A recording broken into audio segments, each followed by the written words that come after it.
Okay, part three. Sorry. Thank you for your patience. Um, with the end of part two, we had left with the Indian Act and the idea that the Canadian government was going to take control of education, of educating the Indigenous peoples.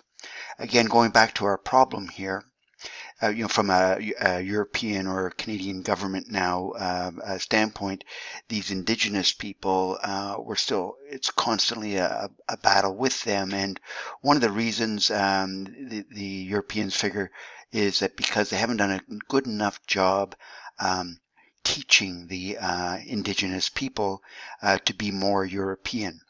And so that's when they decide, and this is in the mid 1800s, they decide that what they're going to do is they're going to do a better job educating the children. And so what they do is set up a program called the residential Indian schools. And but now that they've got them all settled in on reserves, they don't put the school on the reserve. What they do is they put the school way outside in some rural area, hundreds of kilometers away. Again, part of this divide and disconnect children from their parents, by law forcibly taken away in the middle of the night, trucked overnight, no idea where they're going, waking up in a few hundred kilometers away, and that's the beginning of the school. No, not allowed to contact family, no holidays. You're stuck there. Now, children as young as 6 to 16 would have been taken away and sent to these residential schools, run by religious organizations, paid for by the Canadian government, but run by religious organizations. In a moment, I'm going to allow Tanya Talaga to describe. She's going to tell us a story about Ed, who's a survivor of the school. And she will tell us some more things about that, about the residential school system. She'll also quote Sir John A. Macdonald, who was at that time Prime Minister, the first Prime Minister of Canada. And you'll hear him describe why the government felt the need to create these schools. I'll let them do the talking, and we'll come back and finish this up. I'm going to CBC. There it is. CBC.ca Radio Ideas 2018 Massey Lectures. This is Tanya Talaga. You'll find her today in the Toronto Star. She's a frequent. She's a regular columnist there. And I want to go to lecture 2. She's going to, I've selected this part. She's going to talk about Big Brother before she gets into Ed and the residential schools.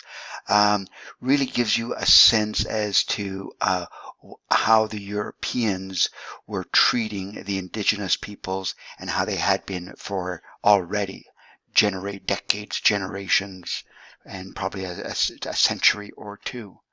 This is going to play for about 4 or 5 minutes, and we'll hear her describe. Though they were on the land, the first time that they were going to experience what it was like to go and fish and to go and sleep, sporting goods place. And it's supposed to be so revolutionary that it just keeps everything safe and dry, no matter what the Ed and I were standing there, and as the kids here it inside, keeping warm and dry, Ed turned to me and he said, Big Brother is always hungry.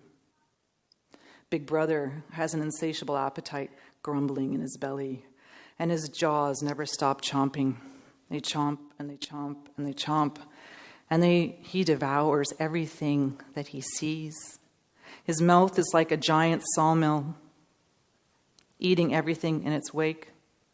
Big Brother has turned Little Brother into a slave, tasked with heading out into the forest of black spruce, tasked with getting out there to find him food. Big Brother eats logs, resources, diamonds and gold, rich minerals found in the earth, water from the river, He takes everything, and he's never, ever satisfied. I got to tell you about Ed. Ed is a leader. Ed is a leader to his people, the Cree of James Bay. And Ed is a survivor. Ed is one of 150,000 Indigenous Canadians who were separated from their parents, from their community, from their language, from everything they know, and sent to residential school. Residential school, just for a brief reminder again, 139 church-run, government-funded schools across Canada that existed from the mid-1800s to 1996. There was one school in Nova Scotia, Shubenacadie Indian Residential School. When I talk about residential school, I like to do one thing. I like to read one of my favorite quotes. I'm going to read it to you now. And yes, this is from my other book, but it's a good quote. This quote is from Sir John A. Macdonald. This is how Sir John A. Macdonald described the plan of residential school to members of Parliament. Quote, "When the school is on the reserve, the child lives with his parents, who are savages. He is surrounded by savages. And though he may learn to read and write, his habits and training and mode of thought are Indian. He is simply a savage who can read and write. It has been strongly pressed on myself as the head of the department that Indian children should be withdrawn as much as possible from the parental influence.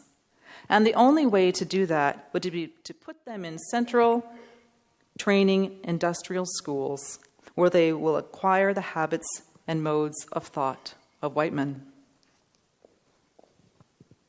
As we know, the school's purpose was to convert children to Christianity and isolate them from their homes, their families, their traditions, their culture.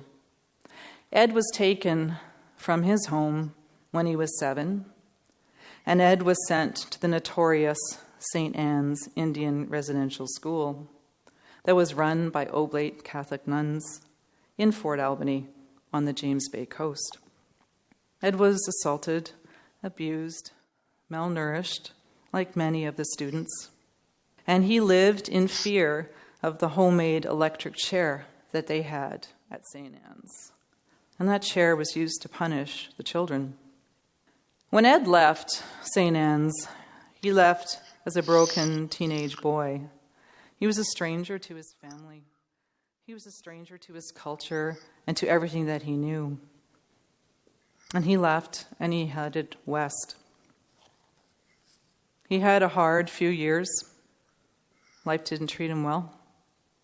But somehow Ed managed to make it back. He made it back to the family that he left. He made it back. All right.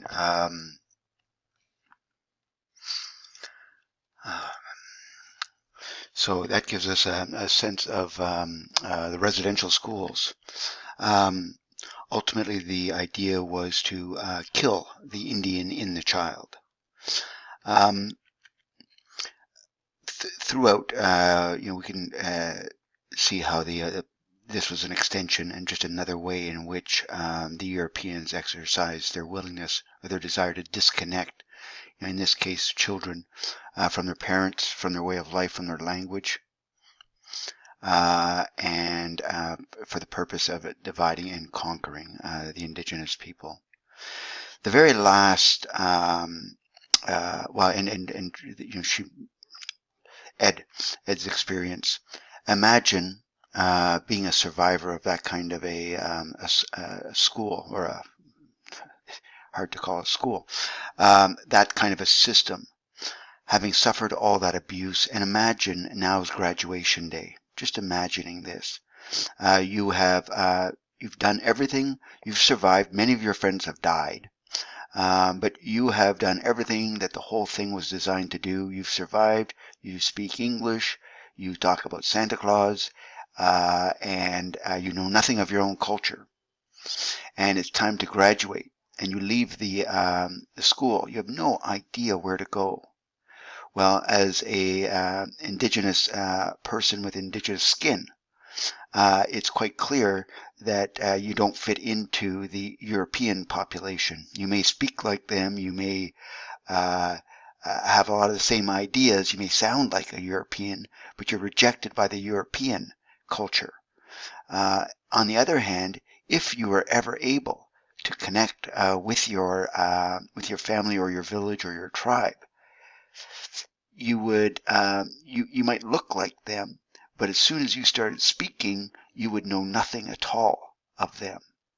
And so therefore this is how, and in another lecture, I think you'll see if you want to go back to those lectures, Tanya Talaga describes the third space, where even the most successful graduates of the system now end up in a place where they're not Indigenous, but they're not European.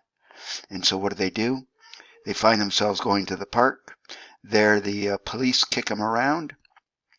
We get involved in substance abuse and other things, homelessness, substance abuse. Then imagine one Mr. Indigenous person meets Miss Indigenous person, and oh, look at that, they have a baby, and now without having a childhood of their own, of course, and no parents of their own, have no idea as to how to take care of their children. And so the cycle repeats itself from one generation to the next generation to the next generation. Now remember, the last of these residential schools closed in 1996. Today, there are still more people in government care, more Indigenous people in government care in foster homes than ever were in the residential schools. So the horrors are still very much with us today. In the last step, last item is a link to the government's 2008 apology. Please give it a listen, and that will give you further confirmation of the profound effect of the residential school system. Thank you.